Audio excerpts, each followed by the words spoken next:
Eisheth Zenunim is called the fourth demon, alongside Lilith, Naamah, and Agrat Mahlat. But was she ever a real name, a real being, or just a label that later took on a life of its own?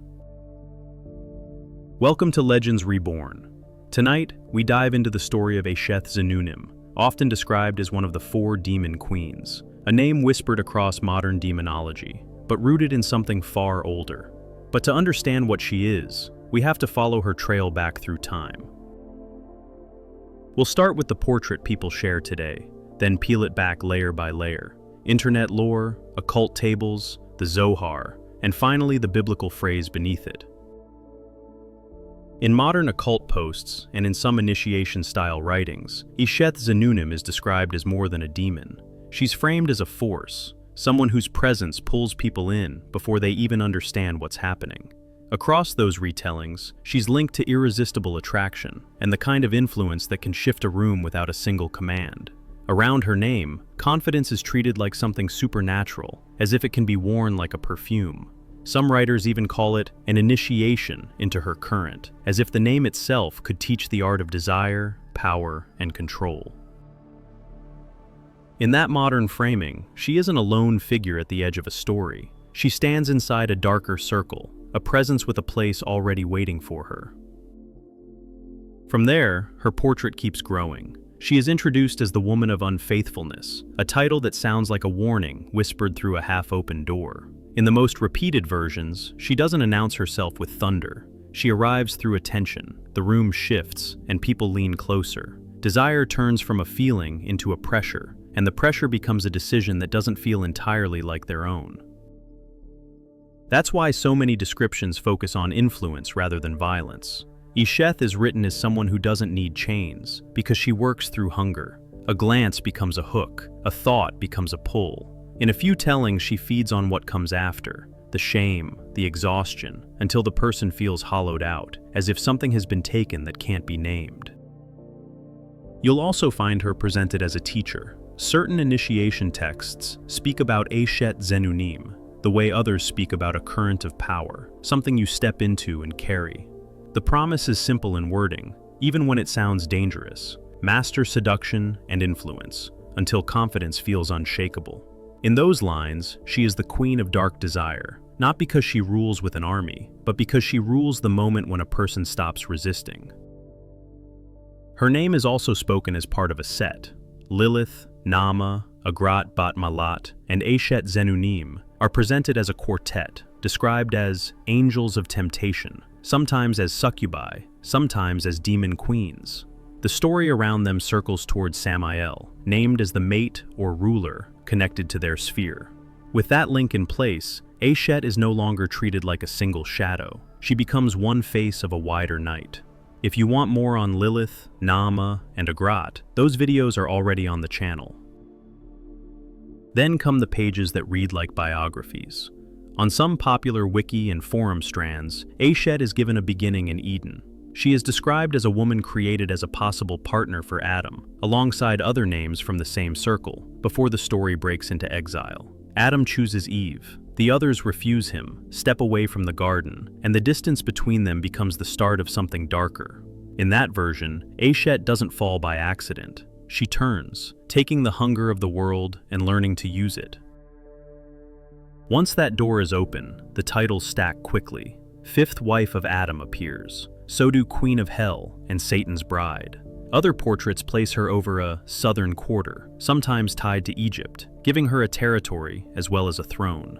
The language keeps pushing her into a role that sounds official, as if a crown can be built from repetition alone. A few retellings go further and give her a darker work inside creation itself. In those stories, broken spirits are gathered and reshaped, as if corruption can be crafted with careful hands. One version says the Shadim are buried beneath the Red Sea as part of that conflict, turning the sea into a grave that holds what should never rise. Even the spelling fractures, Eshet, Eisheth, Eisheth, until the label starts to feel like a name. By the time you reach the largest wiki-style portraits, Eisheth carries everything at once, a place beside Samael, plus enough titles to make her feel complete. In some corners, the lore even borrows details from other myth worlds, simply because it makes the story feel larger. It's easy to forget, in the middle of all that the name looks like a name mostly because it's written like one. Capital letters and a fixed spelling can make a sound feel like a person. But there is one detail that sits underneath all of it, quieter than the rest: the name itself.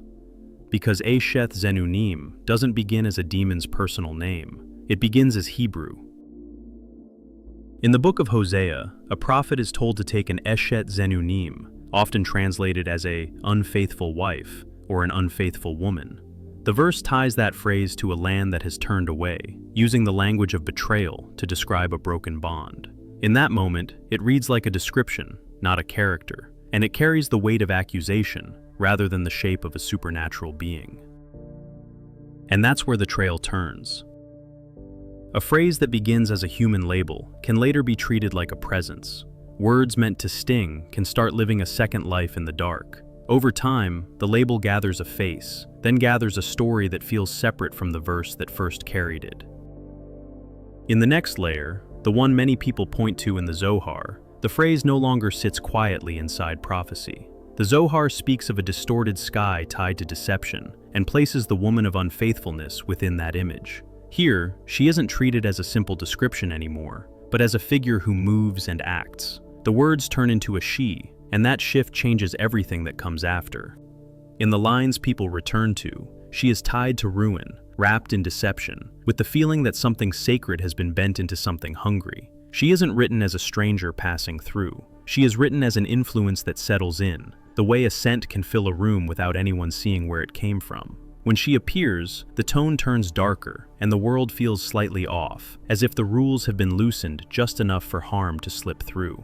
That mood is part of why the name sticks. The Zohar does not give her a modern character sheet, but it does give her motion. Around that scene of a distorted sky tied to deception, often pointed to as Zohar 1:5a-b, she is described as coming forth and then going out, bringing ruin behind her. It's the moment where a phrase starts behaving like a presence, and once that happens, later writers have somewhere to place a face.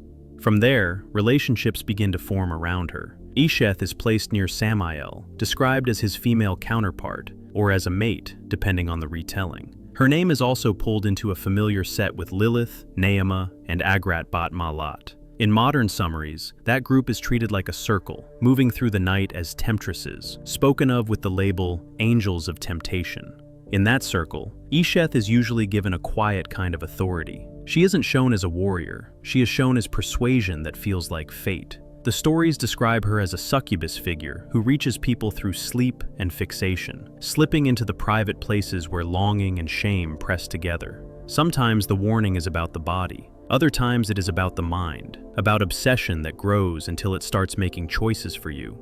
Then the modern systems arrive and give her a fixed seat. In later occult writing, Eisheth Zenunim is presented as a princess of the Qlipoth. Her name is placed on diagrams that map the shadow side of the tree, and she is often linked with Gamaliel, a sphere connected with the moon and the dream world of Yesod. In that setting, night is not empty. It is crowded with images that feel real enough to follow, with thoughts that return the moment the lights go out. Eisheth is written as a ruler of that region, close to the place where fantasy can become compulsion. This is also where the initiation language fits the way she is described. In those texts, her current is treated like a lesson you step into. It isn't framed as worship. It sounds like training, a way of shaping presence until other people respond before they even understand why. The promise stays steady as it spreads. Desire becomes a tool, and Eisheth becomes the name attached to that tool. Once she is placed on a chart, the figure becomes easy to carry. A post doesn't need a long story if it has a title and a location. Princess of Gamaliel can hold an entire mood in a single line. It reads official, it feels finished, and that sense of certainty is part of why the name travels so fast. After that, the biographies begin to multiply. Eisheth becomes Eisheth Zenunim, Eisheth Zenunim, or Eisheth Zenunim, depending on the spelling a writer chooses. In the same places, she is given extra names too, including Kodesha. On the page, it reads like an alias, and it gives the figure another layer of ancient flavor, even though the word has its own history beyond this story. The effect is a character that keeps collecting masks, until the name feels heavier and older than it started out. Capital letters do a lot of work here. Once the phrase is printed like a proper name, it begins to invite a backstory, and that backstory keeps growing each time the page is copied. On some wiki-style profiles, her titles grow quickly once that door is open. She is written as a queen of hell, and also as a ruler of a southern quarter, sometimes tied to Egypt as her domain. She is described as a mother of demons, then as something that feeds on the fall itself, on the moment a person crosses a line and can't quite step back. In that same expanded lore, she is given work to do in the unseen world. She is written as the one who corrupts the Shadim, gathering what is broken and twisting it into something new. A version places them beneath the Red Sea, buried deep, turning the water into a lid over what should not rise. Some mashups even reach beyond this tradition entirely, casting her as the she-wolf who nursed Romulus and Remus, so her shadow can touch the founding of empires as well as the fall of a single soul. Other pages push the myth even wider, layering new histories on top of older ones, until the figure feels complete, even when her details change depending on where you find her. And this is where Eisheth Zenunim stands in the stories people share today.